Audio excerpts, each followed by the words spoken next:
Welcome everybody to this KD Lounge. We're very excited to have Charlotte Rohde with us today.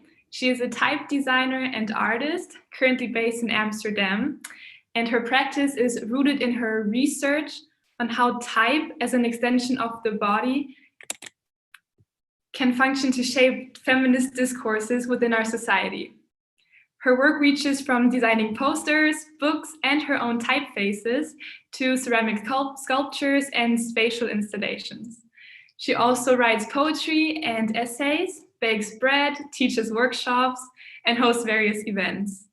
She'll tell us more about all of that now, and afterwards she'll speak with her colleague and friend Toni Brell very openly about collaborations and how we can work together in a feminist manner.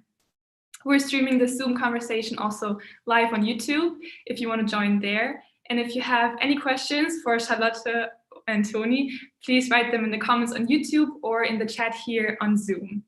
So without further ado, let's get to it. Hi, thanks for the invitation. Yes, this is Toni and Charlotte. And yeah, actually, I won't tell that much about my work first. We will literally have a conversation about projects that we're both involved in. And we will talk about how we collaborate, and we will talk about how we collaborate with others, and like about, yeah, pragmatic but also abstract ways of like how we handle having a feminist design practice. And to tell more about Toni, Toni is a designer, coder, and writer. Toni studies at the Sandbeck Institute Amsterdam, where she researches female storytelling as well as stories that do not follow on one line, but allow for multiplicity, different temporalities, and mistakes. In her research, Toni works with text, sound, code, and performance. And yeah, we met at the Sandbeck Institute, where I graduated this summer. And I'm still studying. And Toni is still studying, but we funnily have we both lived in Berlin before, Toni a bit longer than me. And we worked for the same person, Daniela Burger, who's also doing the graphic design for the Missy magazine. Yeah. I don't know if some of you know it. It's like one of the coolest German pop culture feminist magazines. It was also, I think, really important at the time because at a time where maybe feminism wasn't too hot yet. Yeah, in Germany. It is making feminism and pop culture as a mix very important.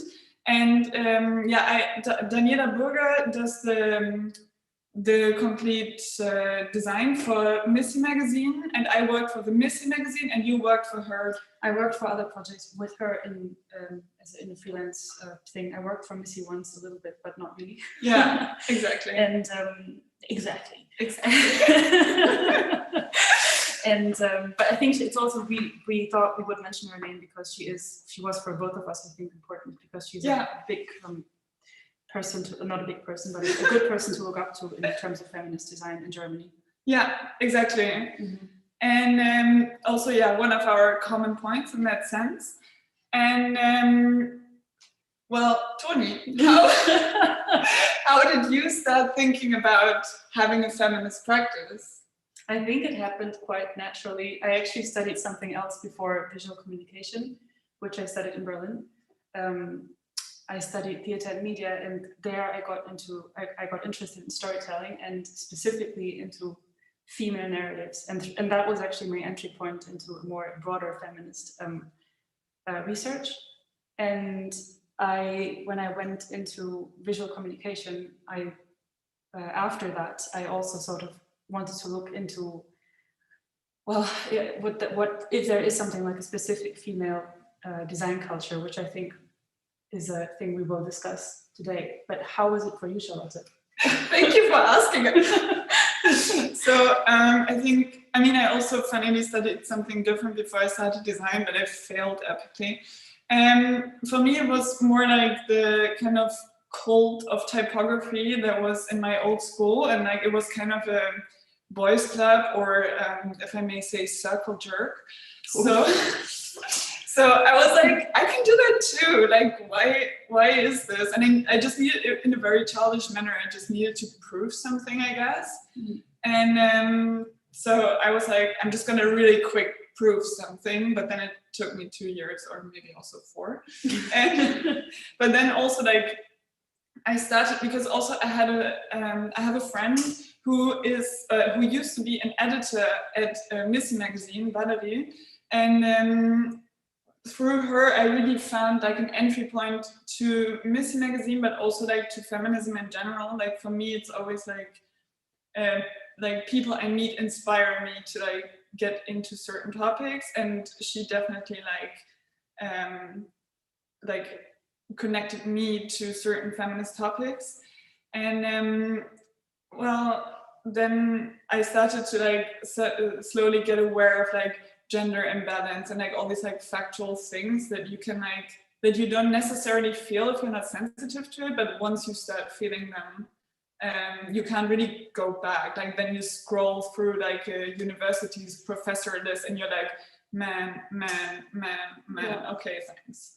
Yeah, I also remember before I knew you, for instance, you popped up in my sphere, because I remember looking for female type designers in specific, and I think that was probably also when you started doing Type Club. It was something that I think at the time, which is weird to say because it's like 3 years ago, wasn't really that easy to access. I think there are many more platforms at this point for these kinds of things. Yeah, no, that's super true. Yeah, as my bachelor's project, I created a platform for Typefaces, but it was really pragmatic for like people who were in the same one and only type class that we had. And I was like, let's just make these typefaces a bit more public, so they should be used as tools for other designers. And but then it became weirdly popular, not at my own school, for which it was meant. Like it was meant to be kind of an internal school thing, but like it became popular outside of that. Whatever. No, but it worked really well. It was a really nice experience. And then also at some point I was like, wow, all people that I have in my sphere are kind of like these dudes. Like I want to invite a woman, and then well, you know the rest. But like, that's that. Yeah. Maybe should we go into? Yes. Sure. How? Share screen. There. Okay. Sorry. Here, right? Yeah. Okay. Oh. No? Okay. So our talk is titled "No Man is an Island, but we aim to be an ocean." A talk which is not a talk. A talk which is not. Well, it's a conversation.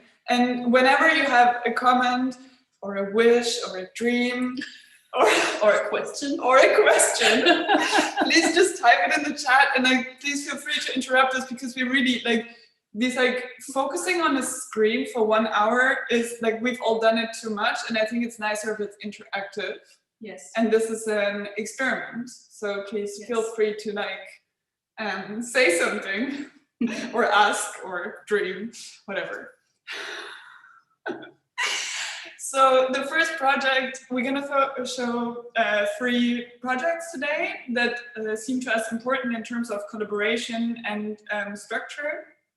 And the first one that we're going to show is called Defraine, which is a magazine for feminist utopist thought experiments. And it's initiated by Ina Hulev, Yolande Herrmann, Lisa Tracy Michalik, and Lan Nguyen. And they approached me, I think, around this time last year. And funnily, Lisa, I already knew also from Missy magazine, because she was working there, but like text-based, but I met her there. And they funnily studied the same thing that I failed at so gloriously in 2011 in Düsseldorf. And they asked me if I would design their magazine, which I thought was super beautiful, because they're like, they have very, their ideas about feminism, intersectional feminism, really fell in line with my own. And I also have a very sentimental relationship to Düsseldorf, so I was all in. Everything, all the stars aligned. Yes! Oh, let's talk about the stars. No, later. So I started with, they were like, do whatever you want. We trust you completely. And I love that. Who doesn't? I love that. So the first thing that we needed was, of course, I don't want to say logo, but like lettering.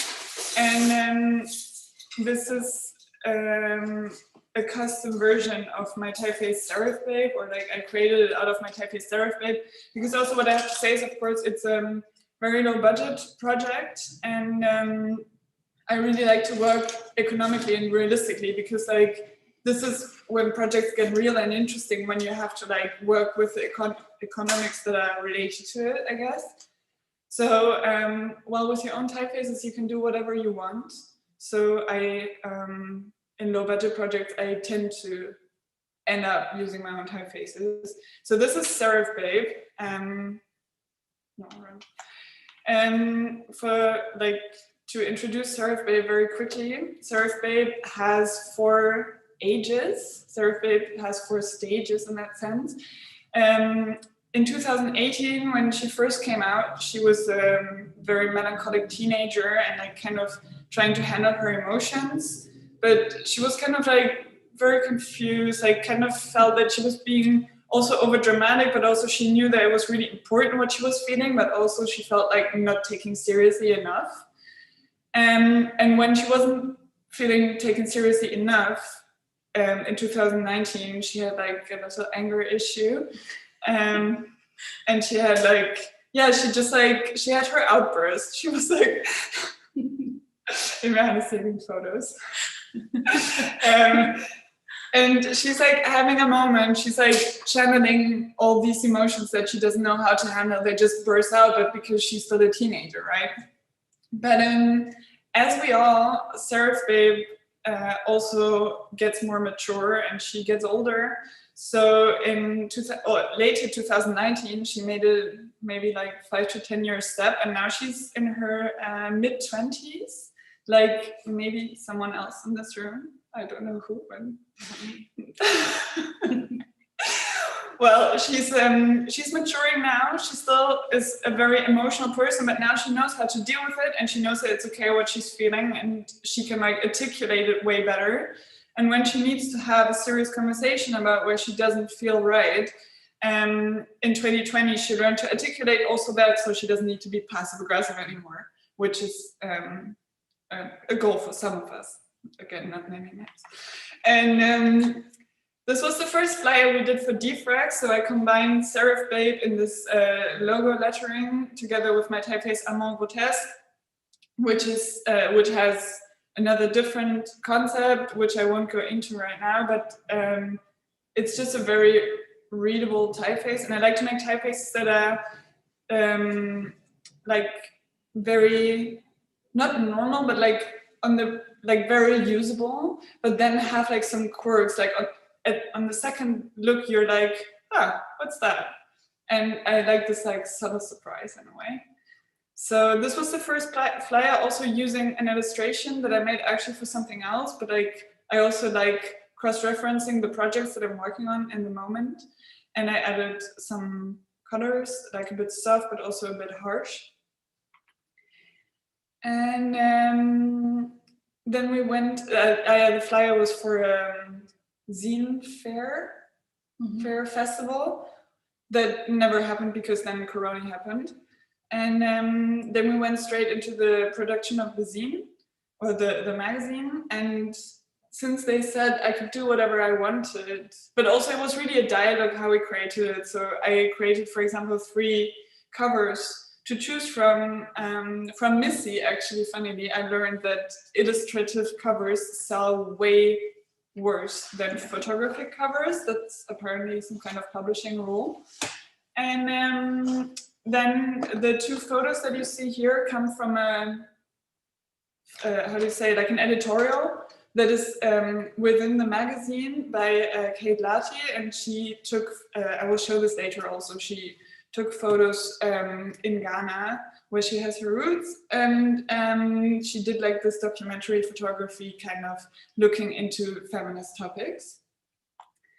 And this is the final cover that what I personally really like it was really like a tight budget production, but like what we did was like this like a cold glue binding so you can open it better because we had a lot of photos.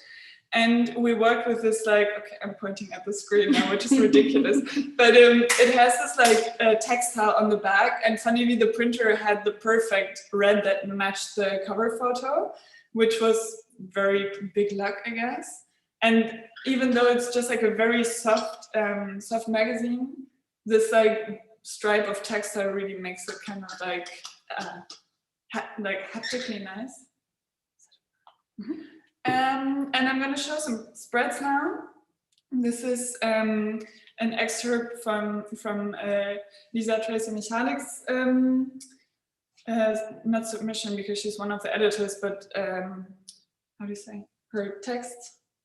Her work, yes, which is really, really beautiful poetic or poetry fragments about like everyday sentiments of being a Black person of color, and it's very, very beautiful, like snapshots in a way. And this is a very beautiful poem, very tangible poem about racism in academia by Miriam Youssef. And it was really nice to deal with like a lot of different kind of formats in this magazine. Like this is a longer poem than before we had like shorter poems. And here we just have a huge, what's it called again, QR code, because the person, Fatima Khan, didn't want to publish her photos in the magazine, but on her Instagram account. So we kind of found this like very 2020 solution, I guess. But it also, this is the only way QR codes look nice, I think, no? Like they're a bit like, but like this would work really well. Then we of course also had like photo editorials. This is by La Nguyen, also one of the editors. And she did like documentary photography of like her own queer bubble in that sense. So it was about like the queer gaze. This is again from the same editorial than the cover photo is by Kate Lati. These very beautiful photos from Ghana. Here we have a playlist, which is also just really cool and nonsensical to print a playlist, but I really love it. Visually, but also just like, why not? Like, it's a different way of interacting with it.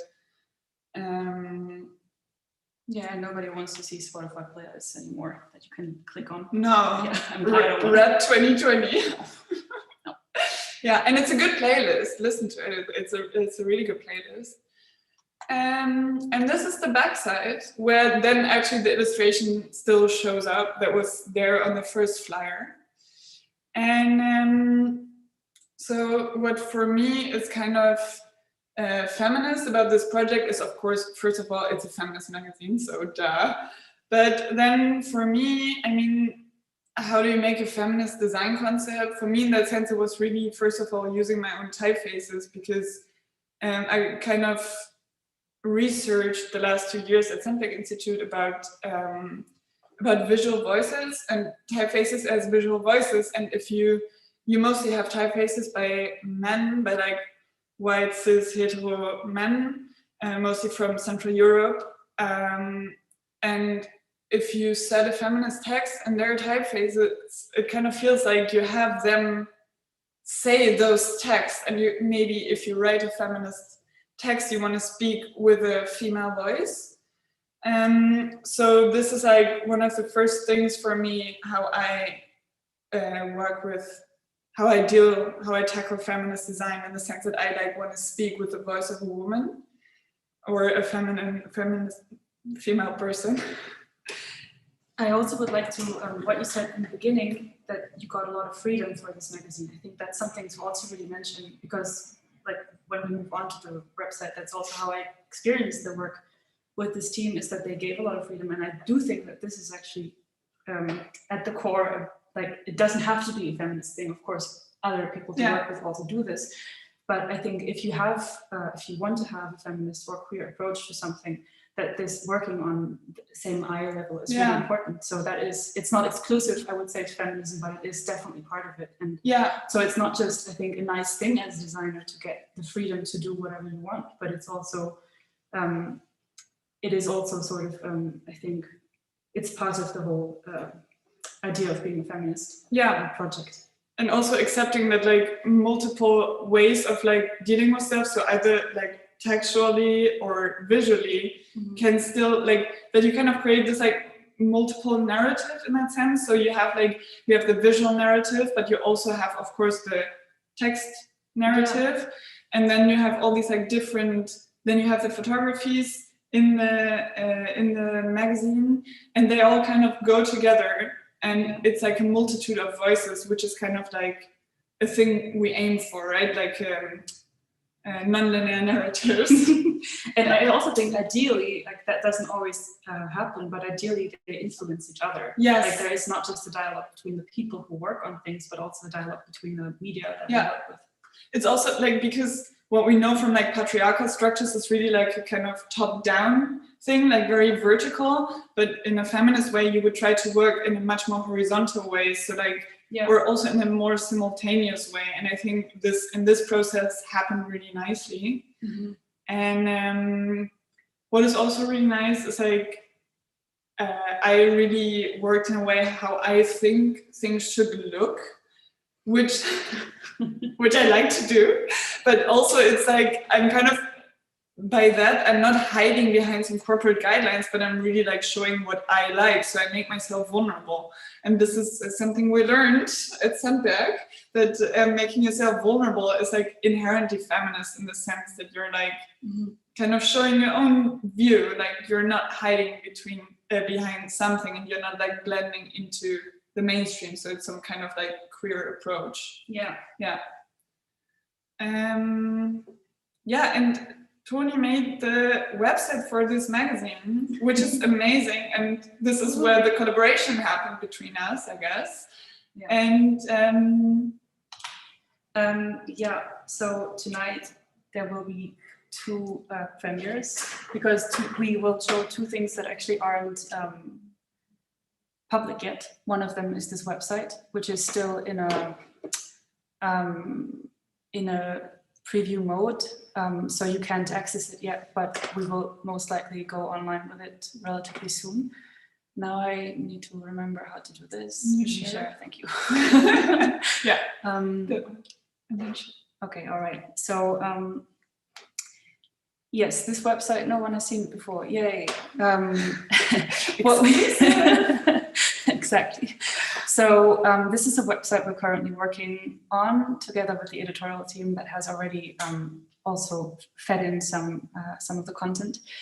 When we thought about how to transfer Charlotte's design for the magazine into a website, we very quickly thought that actually it doesn't have to look exactly like the magazine, because for one, we don't believe in corporate design, but of course there's still like some things that are similar. So maybe I'll just click while I talk. It's hard. Multitasking is a lie. Do you want me to click? Yes, please. Okay. It's just it's a very simple website just to present how it works. The things that are important are all on the first level. We don't have a menu. All the content is also in the first on the first level, and then you can click on things and images appear when you hover and they go in the back. I think it's very self-explanatory.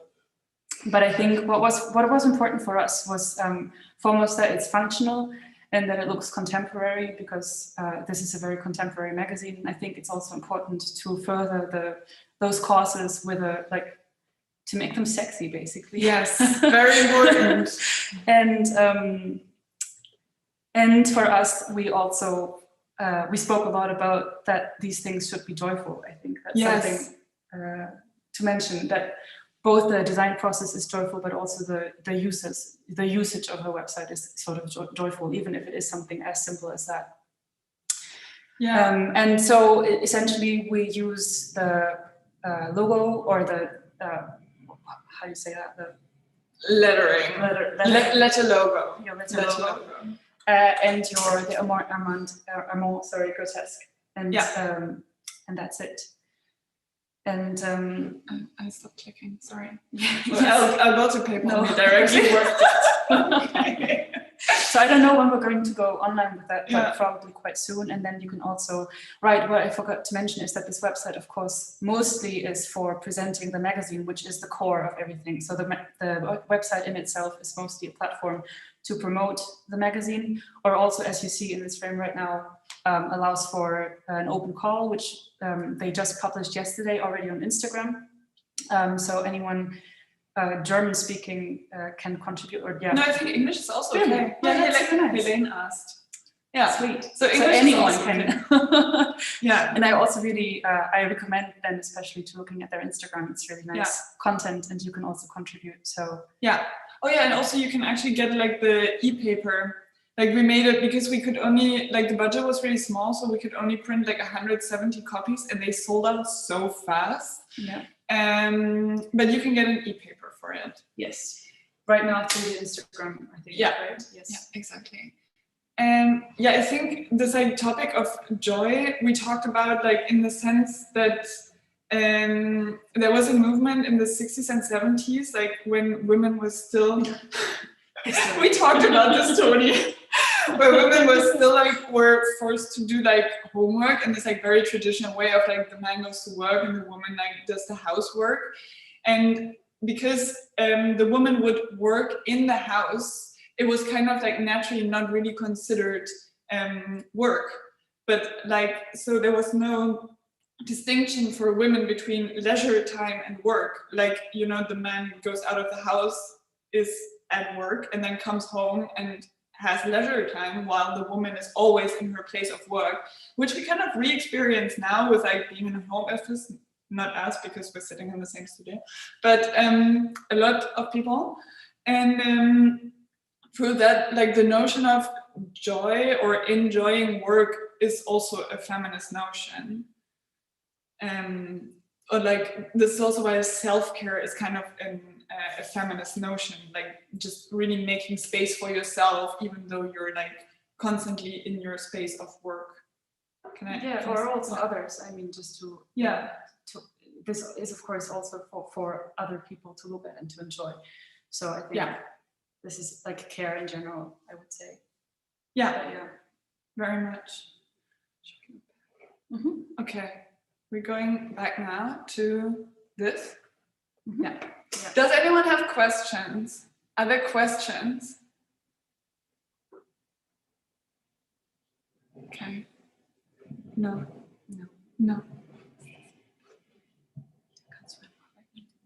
Okay. Yeah. Okay, should we continue then with the next project? Yeah.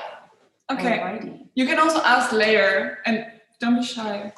No, we're not professionals. We are professional. I'm professional. Yeah. No, I mean, we're approachable. We're interruptible. We're very interruptible. Yes. Yeah. All right. So this next project is a project that I'm working on as a designer. It's called Love Spells and Rituals. And it was originally a symposium that was held in May 2020 in London. It was organized by Lily Markaki, and I hope I'm saying your name correctly, Lily, in case you're on the stream. I realized I never said your last name to you when we spoke. She decided, together with editor Carolyn Harris, to make a documentation of the symposium. The symposium was about desire, sexuality, love, and care as a means to reorganize the world, sort of also what we just spoke about. Yeah, was it in Amsterdam? No, it was in London. In London, okay. And it was online actually, because that was also something that was hit by Corona. And so, yes, they decided to make a publication, and this is where I joined the team, because sadly I wasn't aware of the symposium when it happened. And in the publication, they feature a diversity of authors that were mostly also part of the symposium, but maybe I'll actually already go here. That's more interesting to look at. But not, sorry? No, I just want to say also preview. Right, yes, this is the other first people seeing this right now. Yes, and this is also, as you can see, a dummy, which I will explain later. And there are really amazing authors in this featured in this publication, and we're also part of the symposium. I can only name a few because it makes no sense to name everyone right now. But for instance, someone like queer theorist Anke Engel, who's speaking about queer and desire, also again related to what we spoke about before. Philosopher Maaike van der Drift, who speaks about complicity and non-normative ethics. But also people like choreographer and dancer Marcus Bell, who speaks about queer raves, which is a topic that is very dear to my heart. And also very hurtful right now. And also, this is something I would like to mention, is that I'm very happy that in this publication, and this was actually coincidentally coming from different sites, people from my network or community here in Amsterdam are being featured, such as you and Andrea, which is really nice, but actually it wasn't through me. That's not so funny. How was that? It was Romy. It was through Romy. Yeah. Romy is the other person. Romy, so Andrea Gonzalez, sorry, I should mention her full name. Yeah. And you will speak about this project later. And my good friend, Romy de Winkel, who was also part of the symposium actually, is also part of it. And so, yes, I joined the team to make a design, and the design is very much, it's meant to host a variety of texts, like academic texts, but also poetry, but also visual essays. And what you see here is the cover. It is a dummy for now because we haven't printed it yet, but we will actually tomorrow go online with the funding campaign, because we still are looking for the money to print the book. What is the format? It is A4. Ah. And it's about 130 pages, probably a bit more in the end. So here you see the full page of really wonderful people who contributed. I also have a text in there. Yay, very happy about that. And right, everything is a PDF right now. So the layout is, again, like it is supposed to also hold academic texts as well as poetry that I'm going to scroll to here. We tilted it, as you also did in Defraine. That seems to be a feminist thing. We're making it a feminist thing because we're enjoying it. We love it. But we didn't speak about it before. No. It's just a thing. And sorry, I have to look into my notes. Right, one thing that is important to mention about this project is that all revenue goes to two different fundraisers, which are related to the topics of the symposium and publication. One is African Rainbow Family. I'm just going to read this now. It's a non-profit organization that supports lesbian, gay, bisexual, transgender, intersexual, and queer people of African heritage and the wider Black, Asian, minority ethnic groups. And the other one is called Mermaids, and it supports transgender, non-binary, and gender-diverse children and young people until their 20th birthday, as well as their families and professionals involved in their care. And I think this is important to mention, because this is also part of the whole, of the sort of feminist approach to our work that we are speaking about, and also the community building, the ocean that we put into the title that we would like to be. So as opposed to looking at a sort of a more profit-oriented way of making this sort of work, I think this is a really good example for trying to bring together a community and also give back to that community. A lot of, I mean, design is kind of a weird, not a weird discipline, but it's a discipline that is mostly quite privileged, quite wide, at least like how I experience it in Germany, and also in the Netherlands. Like, and this means just like an underrepresentation, but also that means that most people who do design are quite privileged. They come from quite safe backgrounds.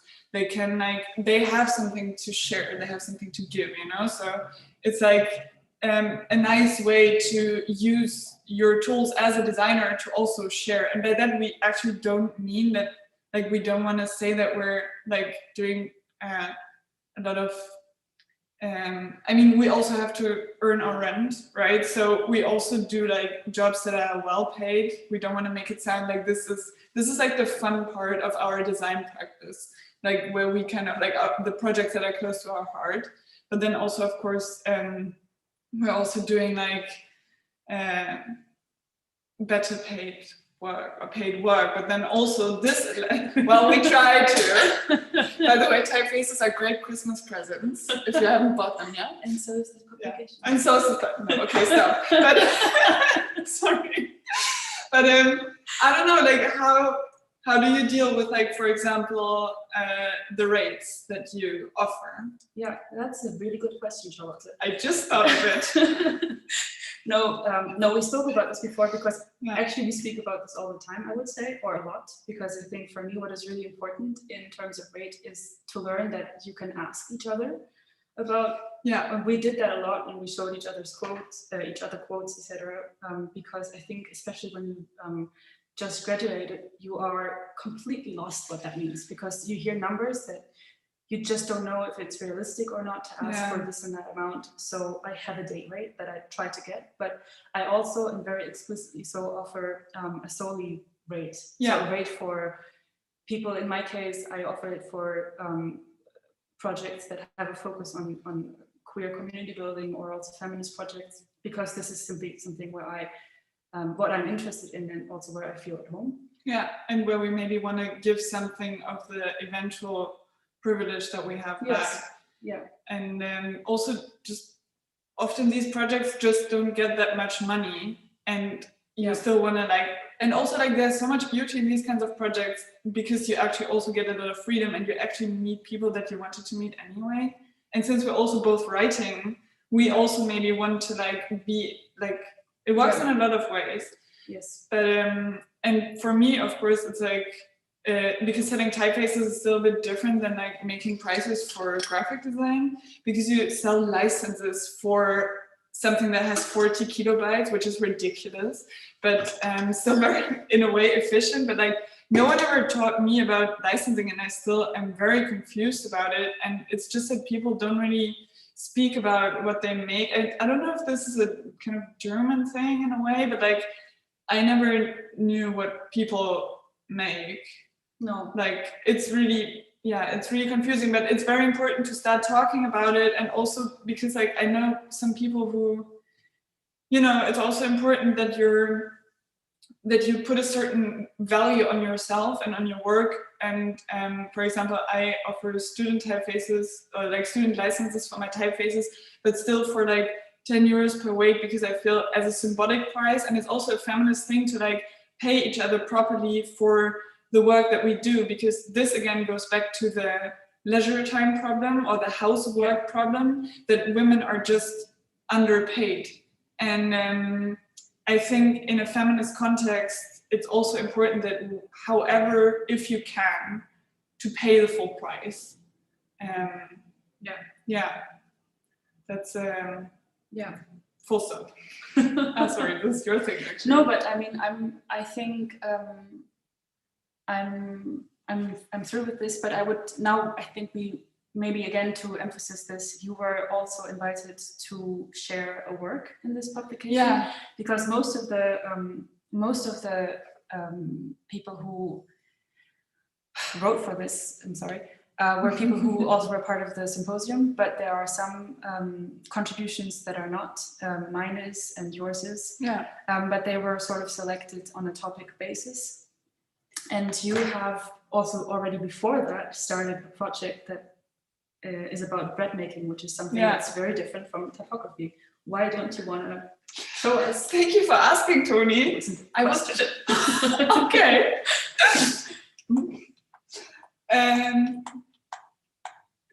So bread making. Where does it come from? Where does it go? So this is, well, it's a Corona thing. I'm just gonna say it. So Andrea is my dear classmate / friend, and Andrea Gonzalez. Andrea Gonzalez Garan. Oh, right. Yeah. Yes. And well, her and I both got a sourdough started during quarantine, and we were living on the same hallway. And we started baking together because I had a liquid form of starter, like in German we call it a Hermann, and she had like the real one, like the solid little ball of dough. And one day we had to actually graduate. We had to graduate online, so we were like, okay, let's just do something with the bread. And then we started, like, I'm also really into witchcraft and into like channeling energies, and like Andrea is very much into vampires, so we had like a common ground there. And we kind of discovered that the bread can function as a medium between us, or as a language between us, or a body between our bodies to come together. And then of course bread is also something that you usually share. Like in a very communal manner, where we're talking about the ocean again, like sharing things, realizing stuff. And this is us baking. Immerhan, this is you. He was also there. He's also in the Zoom call. And this is Andrea, my bread collaborator. And we had this amazing kitchen at Sandberg, which is like this super high-tech kitchen with a high-tech oven. And we started making these bread sculptures because also I'm really into ceramics. And this is, it was another way of using your hands. And it's like so beautiful to like think with your hands, because they know much more than your brain, or they know different things than your brain. And as a graphic designer, you often forget about that because we rarely work with our hands. But like, and I also feel that there's like a huge like neo arts and crafts going back to like manual labor kind of thing going on. So yeah, we started baking, and we made these, we weaved, for example. This is a weaving technique, and for example, we channeled spells into it. So this is a spell to weave our department closer together after graduation. And actually, we all have studios on the same hallway, so I would say we're pretty powerful witches.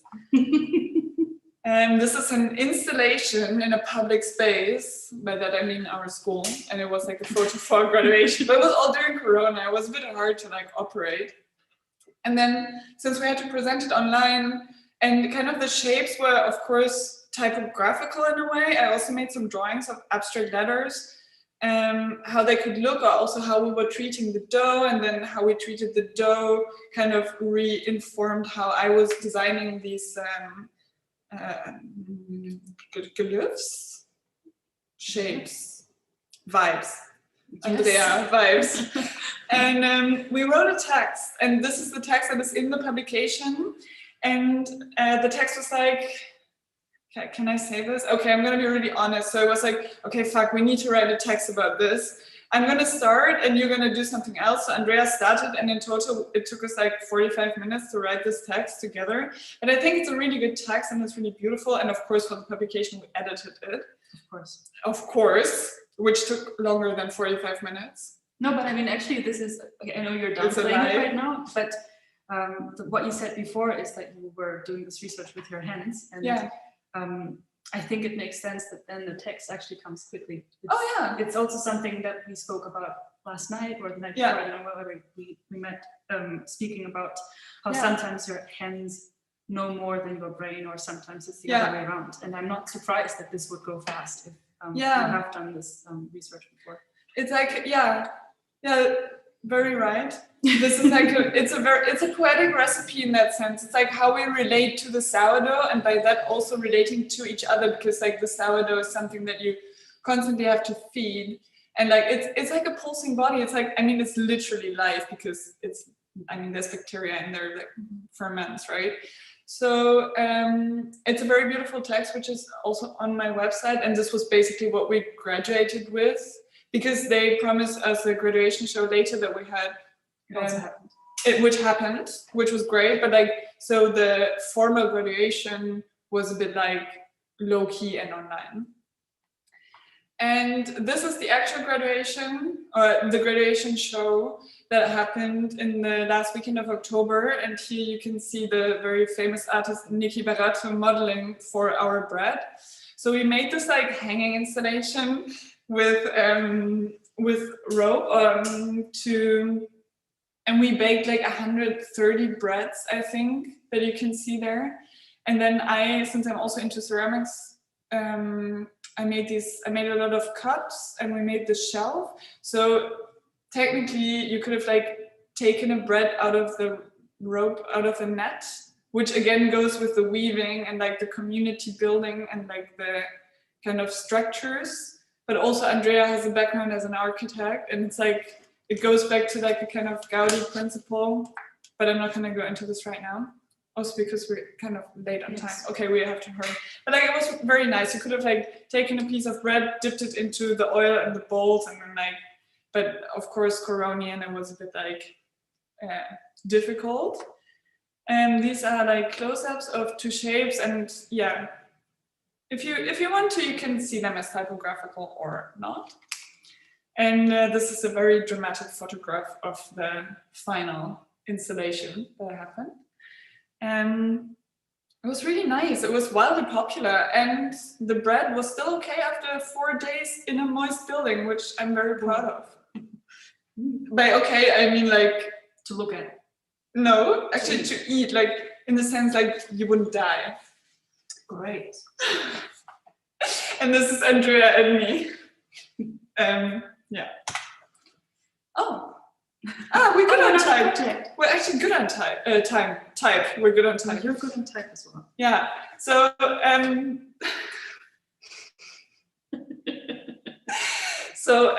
third project that I want to show is called Solitype and happened actually 1 week ago. Rebecca, do you want to say something? Yeah, sorry. Do you want to do a quick question between the... Yes. Sure. Okay, so we have a question in the chat by Teresa. She asked, you talked a lot about visual voices. Is there a typical voice of a female, male, or gender-neutral typeface? No, because I really don't want to gender type at all. But what we can say, I mean, everything comes with a connotation, right? And what I think is kind of problematic is the term neutral, because neutral doesn't mean neutral. It means like approved by the establishment, and the establishment is the patriarchy. So if we talk about Helvetica, we can talk about a male voice in the sense of like, it's the neutral typeface, right? But like, as someone who's not a white male, you kind of know that there's no neutrality, but there's just like patriarchy and what doesn't fit the patriarchy. So I would say that Helvetica is kind of like the most patriarchal typeface. Not because it's a bad, like it's a good typeface, sure, but like just because it's been used so often as neutral. And then I think right now there's so many like crazy headline fonts popping up, and there's a lot of expression going on, and readability is not super important anymore, and everything where like rules are broken of like classics, I don't want to say Swiss, but now I said Swiss, typography can be the start of something queer in that sense. So also I think that the tools have gotten so much more accessible, is a good thing, like it's a democratization of it. And but I would never, like, this is also how I started, like kind of trying to like figure out gender and typefaces, but no, no, I don't want to do that anymore. Although I play a lot with femininity, but femininity doesn't mean female. Can I say that? You can say whatever you want. Thank you. Yeah. Okay. And another question. Yeah. You talked about the development of Serif Babe and the different stages. Would you say that a typeface is ever finished? No, never. But this is actually super beautiful, because also like saying that something is finished feels like a linear thing to me. So I kind of like having my typefaces grow with me, because I'm growing, right? Like, and bodies are changing and stuff. So like, it's kind of nice to have like these different versions of it, and also like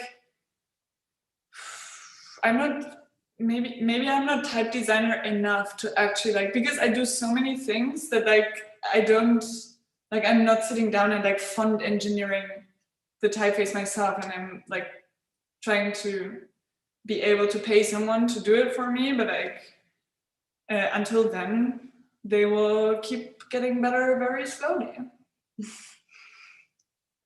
Yeah. But do you actually rework your typefaces in a regular? Yeah, when I feel like it. Okay. But I mean, yeah. No. Yeah, I do. I mean, Marguerite not, because Marguerite was actually mastered because it was bought by this like museum in Berlin. But the other typefaces are all still in like progress, and at some point I just like wake up in the morning and I'm like, I need to change this thing, and I'm also feeling like it. But yeah, this is no, my typefaces aren't really finished yet. Okay. I'm gonna quickly present Solitype, which happened like 2 weeks ago, I think. For this, I used my very, very unfinished new typeface, New HTM, which is actually a joke because it's the typeface that I would draw if I was a dude at École. But I think it looks actually quite good, which is annoying, but like, thank you for laughing at my jokes. But yeah, it doesn't even have, how do you say, numbers yet, but like, I used it for this, and you can always find your way around. I mean, you can write numbers. Yes. What? We don't need perfection. Let's just say we don't need perfection. So this was the main slide of our campaign. So my friend Vivian Hoffman, who's maybe watching right now, or maybe not, I think she was in the Zoom earlier.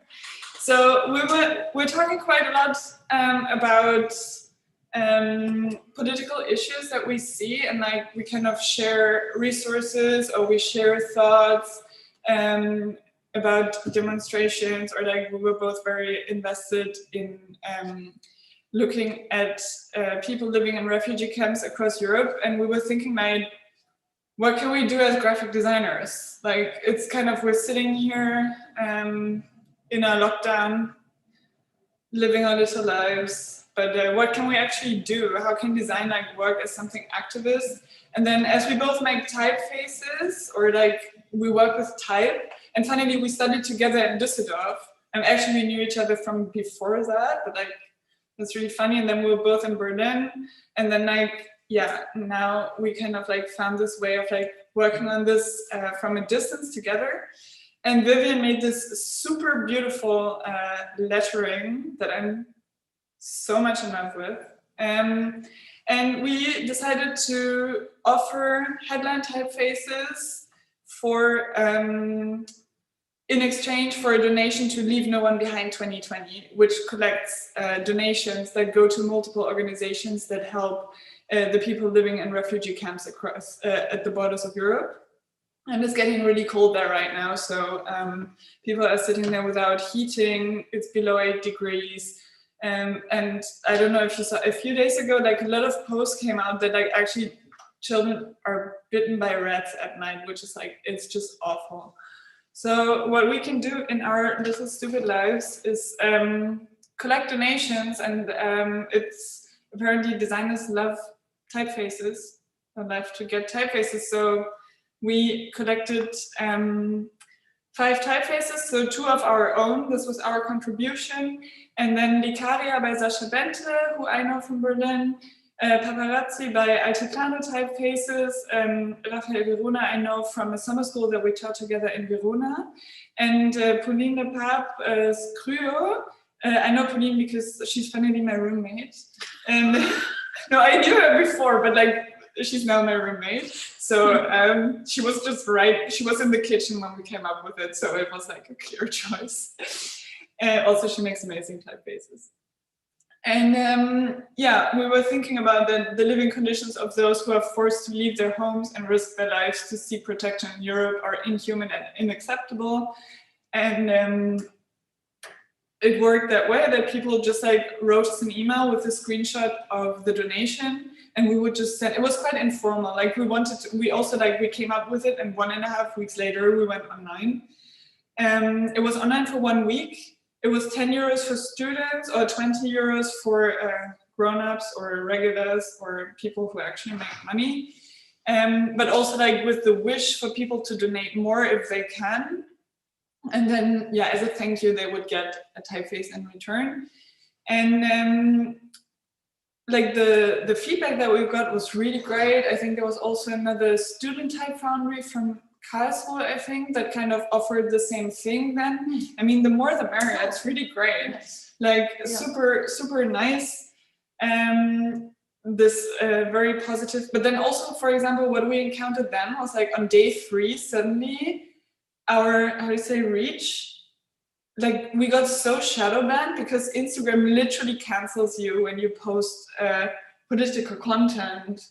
Was really weird. But also what we did was like we actually reused the Instagram account of my bachelor project, the Type Club, which Vivian was also part of, that already had like quite some followers to have like a bigger reach, and that worked quite well. It was only run on Instagram because this account had some followers, Vivian has some followers, I have some followers, so we thought that would be the easiest way to reach designers in a way. And in total, we collected almost 2,000 euros, actually even over 2,000 euros because some people were really late. And well, we're gonna try to like do it again next year, because like, yeah, it's really nice, right? It's like typefaces for donations. I don't know, it's like, and I think we really enjoyed it, and I mean, 2,000 euros is great, and thank you everyone for who bought a typeface. What I would personally like to improve is, of course, that like the people who donate to this project are students, because this is what we can offer, right? But like also, of course, we offer headline typefaces to not make it, because like we're also not big corporations, right? We're independent type designers, so we also need to make money. So we also cannot offer one of our best sellers because we need to pay rent. So the price has to be kind of low, and also it's only a private license. And it would also be nice to have like some bigger type founders to participate in that, because they actually have the resources to share. Because here it goes from like private people to students, which are actually not people who have that much to share. Yeah. But yeah, that's that. And it was a really great project. It was a pleasure working with you, Vivian. Yeah, and I think that's how we work as feminists. Yay! Thank you. Who has questions? Thank you so much for your talk. Thank you. Have more questions. Yeah, you can also rate our humor on a scale from 1 to 10. 11. Okay. Thank you. Stop it, you. Talk about compliments. Right. So at the beginning, you said you want to work economically. Do you have any more tips on how to achieve that? I wish. No. What I mean by this is like to be really realistic about the budget that you have, and kind of that it's, I don't know, maybe it's sometimes taught in design schools that actually like fitting your design to the budget or the means that you have is something bad, but actually I think it's something good. Like that you just work with what you have, and that you know how to work your way around certain obstacles. Like, I mean, if you have a lot of money, it's super easy to make something nice and great, but like, if you have to actually like really cut down your budget, like to find out how to work with it, and you can find really pragmatic solutions. Yeah, I think there are really like many different ways to approaching that.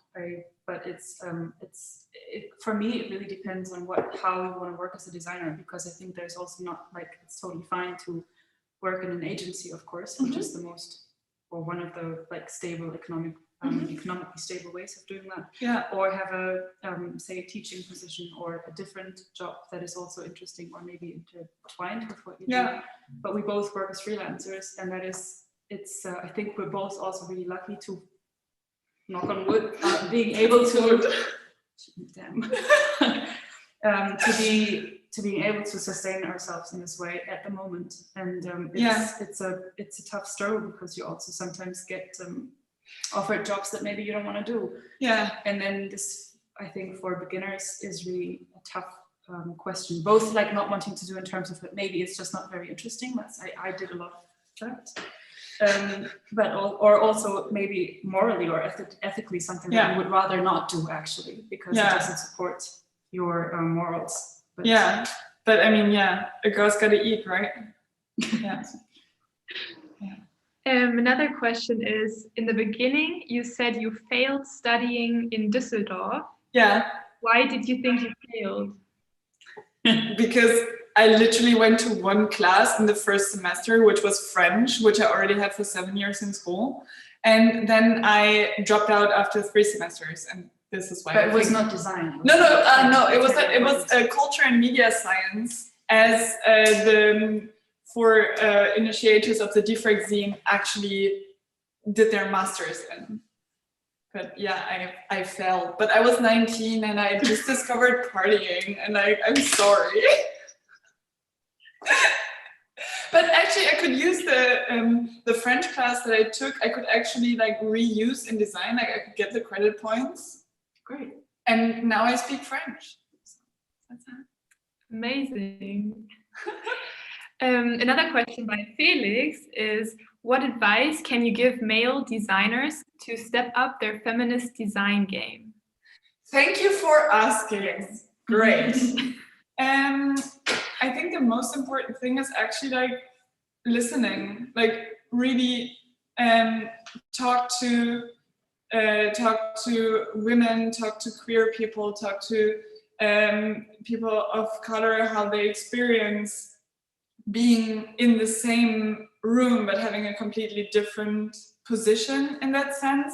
And then also, for example, what is a great thing to do is like when you get asked to work on certain projects that maybe have like a strong content direction, like for example, like actually like something feminist or something like social, to actually like step down and be like, hey, I don't feel like I'm the right person for this, but I know someone, and then refer someone who might have the voice or the perspective that is more fitting in that sense. And giving platform, like sharing platform in that sense. And also sharing resources of all sorts. I think that already starts while studying, but also when you are a designer, for instance, talk about how much you earn. That's actually in this relationship really important, because there still is this gap that we all know of. And so I am very curious what male colleagues earn. True. But actually I don't know that many. I don't know that many male designers know what they earn. Interestingly. But also I think what is important is to always keep an eye on the gender balance. And not just also diversity. Can you say diversity balance? The balance of who is part of the team, and because I think that's something that's easily overlooked. Like we, for example, we have a friend who declines to go to conferences where the gender balance isn't right. Today I've read the very weird I'm not going to talk about this now. But this is something actually you can do. And then also, for example, what I see happening super often is just like these like dude groups doing projects, and I don't know, this is just, I mean, of course this can happen, but it's not really a coincidence, you know, like none of us is surprised in those moments. And if most of the time, if a woman is included in those, they kind of have to assimilate to like this dude behavior in a way. Often, not always, of course, but just like, including more voices than like, but Don't call your friends guys. Hi guys. Did I do that? No, I'm saying that to you as an audience. Yes. That's an important. I I think it's. Thank you for asking that question. We actually we invited some male designers for KD Lounge a few seasons back, and there were some that actually said, no, we want to give our position to female designers. Amazing. Was it Christoph Knot? I don't know, I don't remember. Yeah. Maybe. I think it was Lamm und Kirch, so Florian Lamm. Oh yeah. Cool. Hi Florian. Yeah. Yeah, that's cool. That's good. Mm-hmm. So like this, you just like make other people kind of also just aware of the topic, and kind of you use like this kind of like, I mean, we still kind of have this like genius cult in a way, right? Like you kind of use it to share your platform. Yeah. Exactly. Janis, do you want to ask your question that you wrote? Yes, of course. Great talk, good insights. Thank you for that. Yeah. The question was, what's your opinion on variable fonts? Like, I know it's kind of played out, but do you think it's more like a gimmick or actually a powerful tool to use, for example, in web space or something like that? Mm-hmm.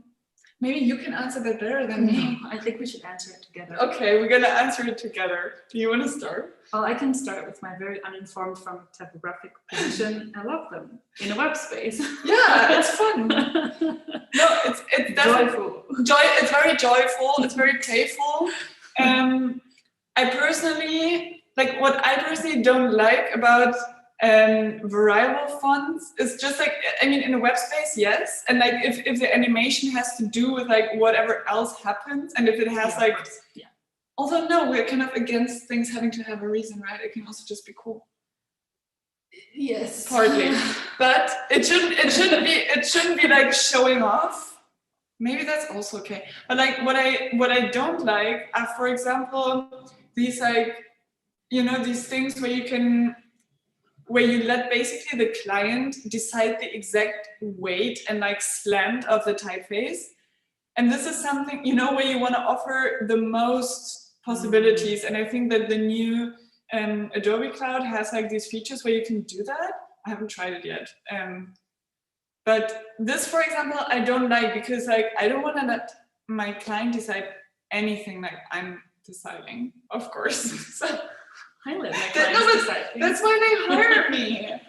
Like this is what, but like I think as an animation in web, yeah, why not? Like I mean, for Surfbabe Alt started in a workshop for variable typefaces with Johannes Breyer, and was nice, good, works. Never used it as a variable font, but like, yeah, maybe we will.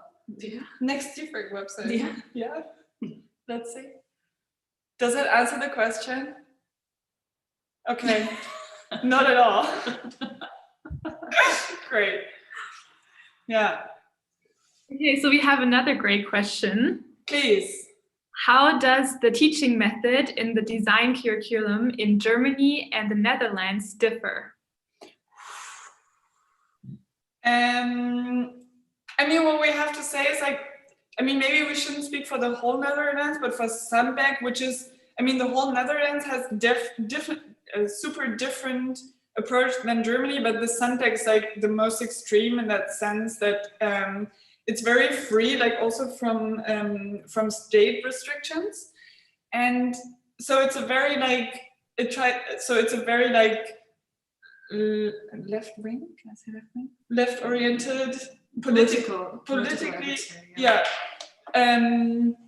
School that kind of has to have a very like super flat hierarchies. We were 10 people per year, around 10 people per year, very small groups, very personal, but also it was a master's, and I only did the bachelor's in Germany in the school that has the biggest design department of Germany. But like it's very personal. I feel like what I never got rid of was my German thing of like, you're the teacher, I'm the student. So I would never get the idea of making friends with teachers, even though they were the same age as me, which is maybe weird. Maybe that's just me. No, it's fine. Okay, thank you. But I would say that like also, yes, it's just a master's. So like and what is really beautiful about it is that we can like, we don't read design theory, but we read a lot of different theory that we then apply to design, and it's more like using design as a tool. Yeah. It doesn't divide as much between art and design. Right, and it also, I think it is much more content driven than what I experienced. I studied in Typefaces in Berlin, but I also want to say that I do think that in Germany schools are changing from when we did our bachelor's, I would say. Or not all, obviously not everything, but there are, I think, more schools popping up with more interesting curricula. Karlsruhe. Yeah, also Halle, I would say. Oh yeah, yeah. Yeah, and but I also did I did an exchange semester in The Hague, which was different than at the Sandberg where you were and I am now. But it also had this very content-driven focus on education and more of a playful approach to visual culture, or how to play around with visuals, I would say, and a very different beat. I can't speak. Düsseldorf is probably also very strict, but at the the WiSe neither. So I think it was more. There was more of your own urgency also in everything, and you were driven to find your own urgency also in The Hague and in the Sandberg more than anything. Whereas I feel even at the art school that I experienced in Berlin, it was still very much focused on learning how to be a designer, even though we didn't learn that quite that well. But yeah, I think here we really get like trained to be independent designers. Well, in Germany, like. This is also what we talked about yesterday, Rebecca, like the whole thing about funding, right? Like we got a whole workshop on how to apply for funding as designers. But this also has to do with the funding structure of the Netherlands, while in Germany, I never once in my life as a designer, which is basically 3 years or whatever, but like I never heard about, no one ever taught us about designers because we get so trained to go into like a commercial world. But like also I was at a University of Applied Sciences, so maybe it's different if you study it at like, I don't know, art academy like Stuttgart or UDK. I don't know much about that, but I think it differs from school to school, but I would say the general difference is what we described. Yeah. And when you say that only 10 people get accepted to Sandberg per year, how do you achieve being accepted? I actually applied twice. So the first year I wasn't even invited for an interview. And then also not that many people apply, right? Like, I think, how many was it? 150? Around that. Immerhan is nodding. So yeah, Immerhan is nodding. No, I think he's not listening. Yeah, he's listening. How many people apply, Immerhan? Yeah. I don't, around like 200? Oh, yeah. Oh, that many? I thought it was like 120. Then I don't know how I got accepted. No, but I think, what we're being told how we get accepted is that it is much about forming groups and interest groups. Yeah. And so they are looking at what you are interested in as a designer and how you want to develop, and not so much at also, of course, on the quality of your work, sort of, but that is such a vague field. Yeah. Whatever is quality of your work. But it's much about interest groups, and that's and I think it's also really about like having like slightly not weird, but like being very willing to like throw together things that normally don't go together, and like to experiment and like have like a very wild approach, and also not being too set in your ways, because of course they want to teach you something, right? They want to like how do you say? They want to like see what you saw. No, what do you say? I don't know what you want to say. But was man said. Yeah, whatever. But it is they want to form you a little bit. No, they want you to form yourself. That's a lie, Toni. That's what they tell you. No. Okay. They want to help you to form yourself. Yes. You convinced me. This is how I experience it, anyways. Yeah. No, it's very true. They help you to give birth to a radicalized new you. Yeah. We have one last question, I think, if nobody else write anything in the comments, you feel free. But the last question right now is, which female graphic designer inspires you, or what inspires you most? Do you want to go first? No. Okay. What inspires me most? I think right now it's Grimes. Grimes old music, like from 2015, the Art Angelus album, and Lana Del Rey, big time. Emehan inspires me a lot. Toni inspires me a lot. Lots inspiring. I love the Typefaces by Young Lee. She's amazing. Yes. Lady Gaga, sorry. Oh my God, how could I forget Lady Gaga? Oof. Okay, I'm gonna oof. She's gonna cancel you. She's gonna cancel me. No, Lady Gaga inspires me. I thought I wouldn't even have to say it, right? Like I thought it was like, don't look at me like that. Yeah, I don't know. And then there's some like, it's more like people in my surroundings. For example, like the head of the ceramics workshop taught me so much. Claire Verkoyen, she's amazing. I love her. She made me. She taught my hands. Who inspires you, Toni? Well, also I think that's why I was shying away. While I definitely love a lot of graphic design, but I think what actually really inspires me the most in my life is reading, actually, and also music. Oh yeah. Oh yeah. No, sorry, I just thought of another person. Yes, so I read a lot, and and that's something I really learned or relearned at the Sandwork, is to write about my work, even if there is no reason to write about my work. Yeah. Because it really helps to formulate a standpoint. Yeah. And that is and to project also. Yes, Like it, project. yeah, it Into the really future. into the future. Like Yes. it's kind of like when you write about your practice, you kind of manifest what it could be, because like you can kind of lie about yourself. But then you can actually like, you open the space of like growing into that. And this is like why it's always great to write about your work or your project. Yes. Yeah. Yeah, and so I would like to just say that, just reading and writing. And for What me, are you reading right now? I'm reading a book called Shimmering Bodies. That sounds beautiful. It is beautiful. It is about Shimmering Bodies. yes, and transsexual aesthetics in movies. Great. Yeah, it's really. Did Tina recommend it to you? Yes. Yeah, it sounds like it. That's Yeah. nice. I want to recommend a British poet that was recently brought to my attention. She's called Hannah Riegel, or Hannah Riegel. I don't know how to pronounce this in English because it's a very German name. And actually, like, my attention span is very short. I'm very flaky, but like her poems are so like kind of like textual, but still like super short and contemporary. And she's like, I don't know, I think she's my age. It's amazing. And she published 2 books with Montes Press in London. And I don't know, I love it. And did I mention Lady Gaga? Yeah. All right. Okay. That's inspiration. Great. Thank you so much for your talk. I'm deeply motivated to like create my own typeface right now. Great, do it. Are there any more questions that we should answer? We have one more actually. Yeah. Sorry. Ella, go ahead. Yes. You were speaking about Lana Del Rey, and in that case, I was thinking about cancel culture. What do you think about that? Do you want to go first?